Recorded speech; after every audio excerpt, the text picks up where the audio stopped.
Hello दोस्तों, नमस्कार। एक बार आज फिर से स्वागत है आपके अपने क्वेश्चन हल्ला बाय लोकेश यूट्यूब चैनल में।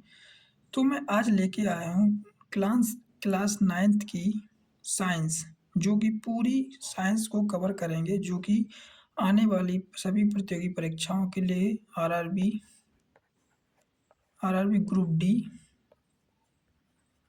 ग्रुप डी और सभी रेलवे और विभिन्न एग्जामों की दृष्टि से बेहद इम्पोर्टेंट है, जो कि क्लास 9th के भी स्टूडेंट के लिए लाभदायक होगी।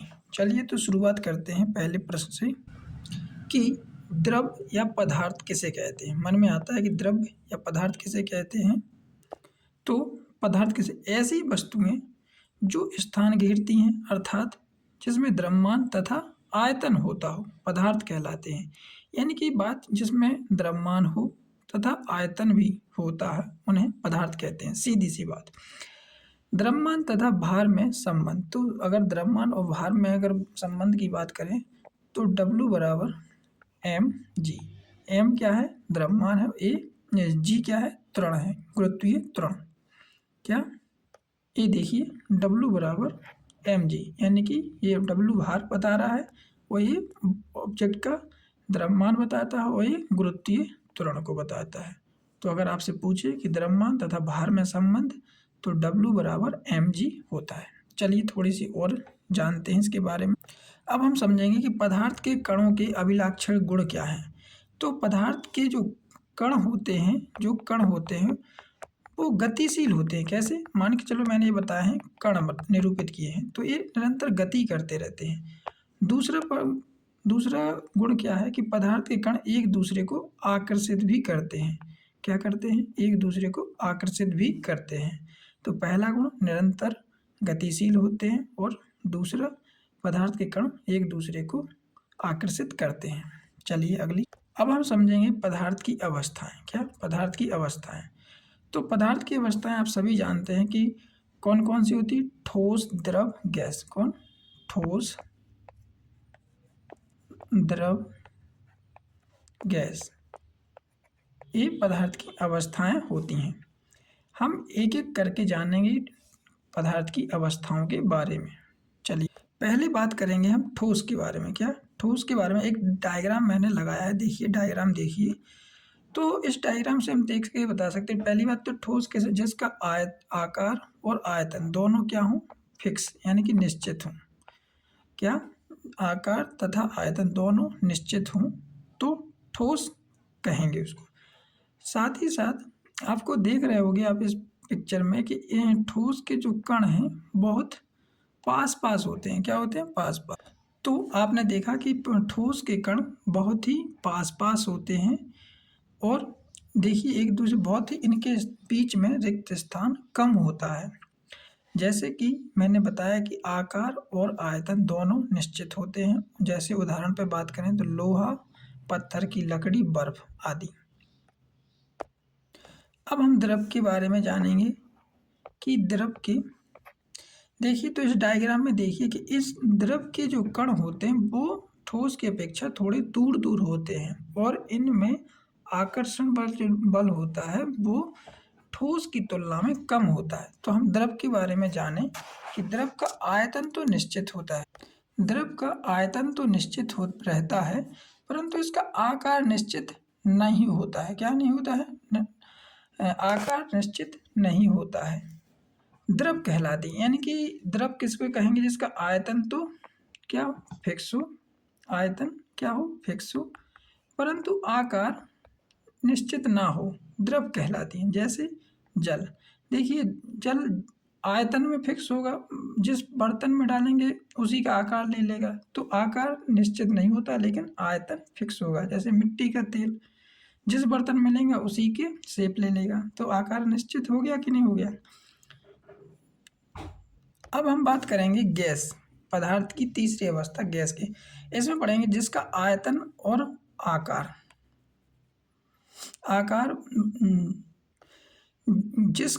जिसमें उसका आयतन तथा आकार दोनों, आकार दोनों बदलते रहते हैं, यानी कि आकार और आयतन दोनों बदलते रहते हैं, उसे गैस कहते हैं। थोड़ा टाइपिंग एरर है दोस्तों, तो जिसका आकार और आयतन दोनों बदलते रहते हैं उन्हें द्रव या गैस कहलाती हैं, गैस कहलाती हैं, जैसे वायु, एलपीजी आदि। यानी कि इनका आयतन और आकार दोनों ही अनिश्चित होते हैं, गैस कहलाती है। जैसे उदाहरण में वायु और एलपीजी गैस, जैसे मीथेन गैस। अब हम पदार्थ अपनी अवस्था को दो प्रकार से बदल सकता है। कितने पदार्थ, यानी कि अपन पदार्थ सीख चुके हैं कि जिसका आकार, जिसका द्रव्यमान और आयतन होता उसे अपन पदार्थ कह रहे थे। तो पदार्थ अपनी अवस्था को दो प्रकार से बदल सकता है, एक तो तापमान परिवर्तन का प्रभाव करके और दूसरा दाब परिवर्तन। क्या? दाब। तो हम पहले तापमान परिवर्तन का प्रभाव जानेंगे। तापमान परिवर्तन प्रभाव के अंतर्गत हम गलन और गलनांक को भी जानेंगे कि गलनांक और गलन क्या होते हैं। तो ठोस के पिघलकर द्रव बनने की प्रक्रिया को गलन कहते हैं। क्या कहते हैं? कोई ठोस है, वो पिघलकर द्रव बनने में बना, तो ठोस के पिघलकर द्रव बनने की प्रक्रिया को तो गलन कहते हैं। क्या कहते हैं? गलन कहते हैं। तथा जिस न्यूनतम ताप पर कोई ठोस पदार्थ पिघलकर द्रव अवस्था में परिवर्तित होना प्रारंभ करता है तो वह उस ठोस पदार्थ का गलनांक कहलाता है। यानी कि गलन क्या होता है कि कोई ठोस है, सपोज दैट वो ठोस पिघलकर द्रव बनने की प्रक्रिया को तो गलन कहा, यानी कि ठोस द्रव में बदला, उस प्रक्रिया को तुमने गलन कहा। लेकिन जिस ताप पर, जैसे मान के चलो सपोज दैट कोई हमने बर्फ है उसको जिस टेम्परेचर पर हमने कुछ 0 डिग्री सेंटीग्रेड या 10 डिग्री सेंटीग्रेड, 100 डिग्री सेंटीग्रेड या जो भी तापमान लिया, तो जिस न्यूनतम ताप पर, जैसे कोई भी ताप है, जैसे बर्फ है, 1 डिग्री से 2 डिग्री सेंटीग्रेड पर वो पिघलना शुरू हो जाएगी। तो उस न्यूनतम ताप को उस ठोस के लिए उसका गलनांक कहेंगे। उस पदार्थ का क्या कहेंगे? ठोस का गलनांक कहेंगे। लगता है बात आपको आशा है कि अच्छी समझ आ गई होगी। चल तो एक बार और पढ़ लेते हैं। ठोस के पिघलकर द्रव बनने की प्रक्रिया को तो गलन कहते हैं। जिस न्यूनतम ताप पर कोई ठोस पदार्थ पिघलकर द्रव अवस्था में परिवर्तित होना प्रारंभ करता है वह उस ठोस पदार्थ का गलनांक कहलाता है। ठीक है। जैसे बर्फ का गलनांक 273.16 केल्विन होता है।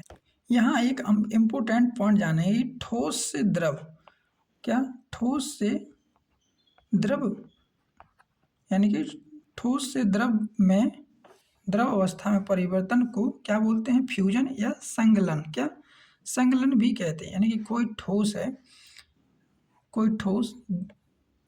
गैस में परिवर्तन को क्या कहा जाता है? संगलन, या इंग्लिश में बात करें तो फ्यूजन। यानी कोई ठोस द्रव अवस्था में बदल गया है तो उसको क्या बोलेंगे? संगलन।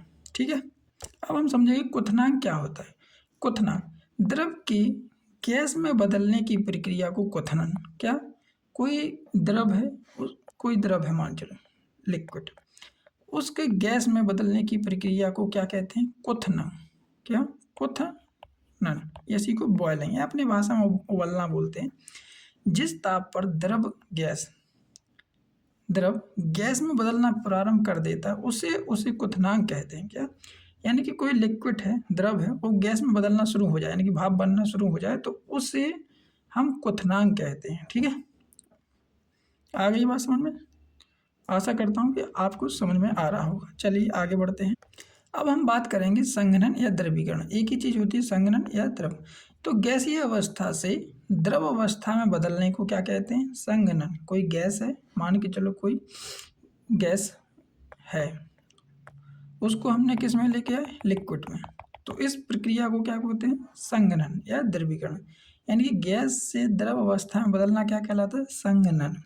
आपने देखा होगा कि जब हम लोग कोई पानी गर्म करते हैं या सब्जी बनाते हैं तो उस ढक्कन के जो ढाकते हैं उसमें भाप जमा हो जाए, जैसे ही ठंडा होता है तो वो लिक्विड बदल जाते हैं। तो आपने देखा पहले वो भाप बना और फिर ठंडा हुआ तो गैस। तो इस प्रक्रिया को क्या कहते हैं? संघनन या द्रवीकरण कह लेते हैं। अब हम बात करेंगे थोड़ा सा स्थिर पर किसी पदार्थ के एकांक द्रव्यमान की अवस्था परिवर्तन को। क्या होगा? देखिए इस डायग्राम को समझते हैं थोड़ा सा, बहुत इम्पोर्टेंट है। अगर हम किसी द्रव को ठोस में जा रहे हैं तो उसको क्या बोलते हैं, जमना। क्या, जमना, या ठीक है। और अगर हम ठोस से किसी ठोस को द्रव में ले जा रहे हैं तो क्या बोलते हैं, संघलन। यानी कि ठोस से द्रव अवस्था में बदलने की प्रक्रिया को क्या कहते हैं, संघलन। और द्रव से ठोस में बदलने की प्रक्रिया को क्या कहते हैं, जमना। जैसे कि हम फ्रिज में पानी को रखते हैं तो वो द्रव में होता है, और जब वो फ्रिज में जम जाता है तो उसको क्या, ठोस हो जाता है। तो इस प्रक्रिया को जमना कहते हैं। अगर हम किसी ठोस को सीधे गैस में बदलना चाहें तो उस प्रक्रिया को क्या बोलते हैं, ऊर्ध्वपातन। यानी कि वो जब कोई ठोस सीधा गैसीय अवस्था में बदल जाए तो उस प्रक्रिया को हम क्या कहें, ऊर्ध्वपातन। क्या बोलेंगे, ऊर्ध्वपातन। और अगर हम गैस को किसी ठोस में बदलने की प्रक्रिया को, यानी कि कोई गैस है जो गैस सीधे ठोस में बदल जाए तो उसको प्रक्रिया को क्या बोलते हैं, निक्षेपण। क्या बोलते हैं, निक्षेपण। ये ALP 2024 में पूछा गया था यही क्वेश्चन कि गैस अवस्था से ठोस अवस्था में बदलने की प्रक्रिया को क्या कहते हैं, तो निक्षेपण। अब हम बात करेंगे कि कोई अगर गैस को सीधे द्रव अवस्था में बदलने की प्रक्रिया को आपको बताए संघनन कहते हैं, और अगर द्रव से किसी गैस में बदलने की प्रक्रिया को वाष्पीकरण। यानी कि किसी द्रव के गैस में बदलने की प्रक्रिया को वाष्पीकरण कहते हैं। ठीक है, चलिए अब हम बात करेंगे गुप्त ऊष्मा की। क्या, गुप्त ऊष्मा। स्थिर ताप पर किसी पदार्थ के एकांक द्रव्यमान। क्या, किसी पदार्थ के स्थिर ताप पर किसी पदार्थ के एकांक द्रव्यमान की अवस्था परिवर्तन के लिए करने के लिए आवश्यक ऊष्मा की मात्रा को उस पदार्थ की गुप्त ऊष्मा कहते हैं। क्या, गुप्त ऊष्मा कहते हैं। तो हमने गुप्त ऊष्मा किसे कहा कि स्थिर ताप पर किसी पदार्थ के एकांक द्रव्यमान की अवस्था परिवर्तन करने के लिए आवश्यक ऊष्मा की मात्रा को उस पदार्थ की गुप्त ऊष्मा कहते हैं। इसके अगर मात्रक की बात करें तो गुप्त ऊष्मा का मात्रक की बात करें तो जूल पर किलोग्राम। हमने यही सीखा कि ऊष्मा अपॉन द्रव्यमान, यही सीखा था ना कि गुप्त ऊष्मा किसे कहते हैं। तो स्थिर ताप पर किसी पदार्थ के एकांक द्रव्यमान की अवस्था को स्थिर ताप पर किसी पदार्थ के एकांक द्रव्यमान की अवस्था परिवर्तन करने के लिए आवश्यक ऊष्मा की मात्रा को गुप्त ऊष्मा कहते हैं। तो अब देखिए जूल पर किलोग्राम, इसका मात्रक क्या हो गया, जूल। कोई भी ऊष्मा ऊर्जा होगी उसमें जूल में मापेंगे। देखिए जूल और द्रव्यमान का मात्रक क्या होगा, किलोग्राम। तो इसका मात्रक क्या हो गया, जूल पर किलोग्राम। एक और मात्रक होगा इसका, कैलोरी पर किलोग्राम। क्या, कैलोरी। तो अगर आपसे पूछता है कि गुप्त ऊष्मा का मात्रक, तो गुप्त ऊष्मा का मात्रक क्या, जूल पर किलोग्राम, और इसके अलावा कैलोरी पर किलोग्राम। अब हम बात करेंगे दाब परिवर्तन का प्रभाव। तो आप दाब परिवर्तन से भी किसी पदार्थ की अवस्था बदल सकते हैं। देखिए तो ATM एटमॉस्फेयर गैसीय दाब के मापन का मात्रक होता है, ATM। ठीक है, दाब का ऐसा ही मात्रक पास्कल भी होता है। क्या, आपको बता दें कि पास्कल दाब बराबर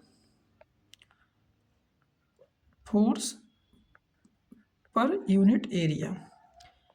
तो इससे इसका जो मात्रक, एक अदर मात्रक क्या होता है, न्यूटन पर मीटर स्क्वायर। तो न्यूटन पर मीटर स्क्वायर को ही पास्कल बोलते हैं, जो कि दाब का ऐसा ही मात्रक है। अब हम अगले उस हेडिंग पर चलेंगे कि बाष्पीकरण को प्रभावित करने वाले कारक। तो बाष्पीकरण को प्रभावित करने वाले कारक कौन कौन से होते हैं। एक, फर्स्ट, द्रव की सतह का क्षेत्रफल, यानी कि जितना बड़ा ज़्यादा से क्षेत्रफल होगा वो उतनी ज़्यादा प्रभावित करेगा। दूसरा कारक क्या है, ताप। क्या, दूसरा ताप।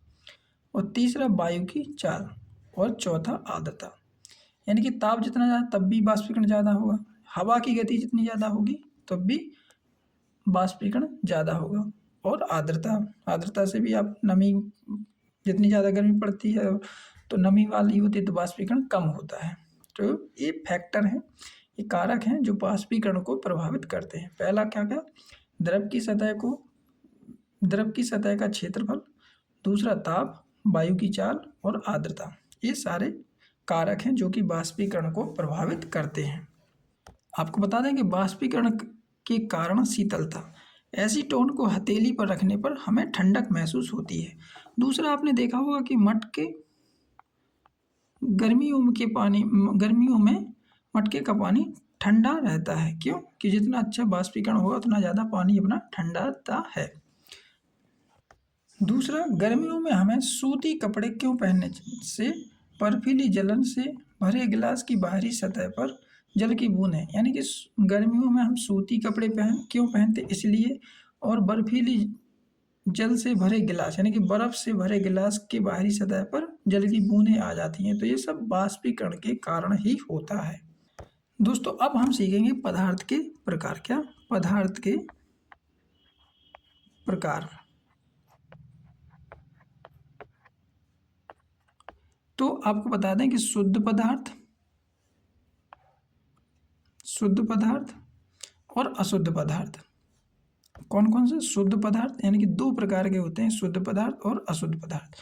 पदार्थ के हम दो प्रकार से किस तरह बांटेंगे, एक शुद्ध पदार्थ और दूसरा अशुद्ध पदार्थ। अशुद्ध पदार्थ को ही मिश्रण कहते हैं। क्या कहते हैं? मिश्रण। शुद्ध पदार्थ में क्या? तत्व और यौगिक, यानी कि शुद्ध पदार्थ में दो प्रकार के फिर से होते हैं कि तत्व होता है और यौगिक होता है। और अशुद्ध पदार्थ में समांगी मिश्रण और विषमांगी मिश्रण, यानी कि अशुद्ध पदार्थ भी दो प्रकार का, समांगी मिश्रण और विषमांगी मिश्रण। और पदार्थ, वो जो शुद्ध पदार्थ है वो भी दो प्रकार का, तत्व और यौगिक।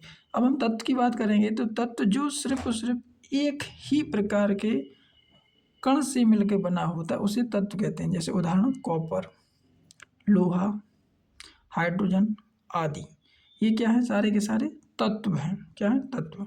और यौगिक में हम बात करें जल, आप पता होगा H2O। देखिए यौगिक क्या? दो या दो से अधिक कणों से जो मिलके बने होते हैं उनको क्या बोलते हैं? यौगिक। देखिए यौगिक, नमक और चीनी इत्यादि। फिर हम बात करेंगे अशुद्ध पदार्थों के मिश्रण। उनमें भी दो प्रकार, समांगी और विषमांगी। समांगी मिश्रण में क्या? दूध और शरबत। और विषमांगी में बालू, रेत, कंकड़, कोयला। यानी कि देखिए कोयला कंकड़ अलग अलग हो गए, दोनों कण अलग विषम हो गए। समांगी में दूध और शरबत। ठीक है। फिर से हम बात करेंगे कि जो तत्व हैं वो भी दो प्रकार के, एक तो धातु में बट गया और दूसरा उपधातु में। ठीक है। और अधातु, यानी कि तत्व फिर अगेन तीन प्रकार का हो गया। कौन कौन से? धातु, उपधातु और अधातु। धातु में लोहा और कॉपर आ जाएंगे धातु में। उपधातु में आपको पता है कि कौन कौन से आते हैं, जो कि दोनों गुण रखते हैं, धातु और अधातु के। तो जैसे आर्सेनिक, जर्मेनियम, सिलिकॉन, ये सारे के सारे उपधातु हैं। आपको बता दें कि कुल 7 उपधातु हैं। कितने? कुल 7 उपधातु हैं। और अधातु में जो हाइड्रोजन और ऑक्सीजन, जो गैस, अधिकतर इसमें कैसे आते हैं धातु में? गैस। ठीक है।